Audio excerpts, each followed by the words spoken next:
God ஏன் 3 different ரோல்ஸா அவரை நமக்கு வெளிப்படுத்தணும்?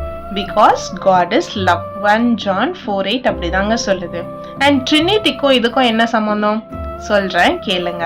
ஃபாதர் தான் நம்மள கிரியேட் பண்ணாரு. ஆனா நம்மளோட சுய புத்தியினால நம்ம பாவத்துல விழுந்துட்டோம். சோ பாவம் செஞ்சா பரிகாரம் வேணும்ல, அதுக்கு தான் ஏசு கிறிஸ்துவை இந்த உலகத்துல அமைச்சு நம்முடைய பாவத்துக்காக அவர் சிலுவையில பலியானார். He sacrificed his only begotten son so that நம்ம இந்த பாவத்துல இருந்து வெளியில வர முடியும். அண்ட் தேர்ட் டே அவரு உயிர் தெழுந்து பிதாவோட சேர்க்கப்பட்டாரு.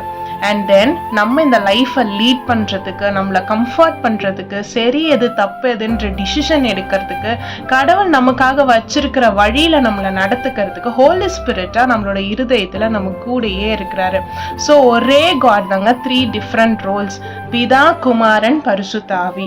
இதெல்லாம் எதுக்கு அவர் செஞ்சார்னா பியோர் லவ். அவர் நம்ம மேல வச்சிருக்கிற டீப்பான ஸ்ட்ராங்கான love.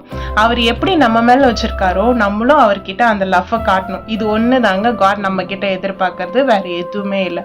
So just believe in him. Praise Lord.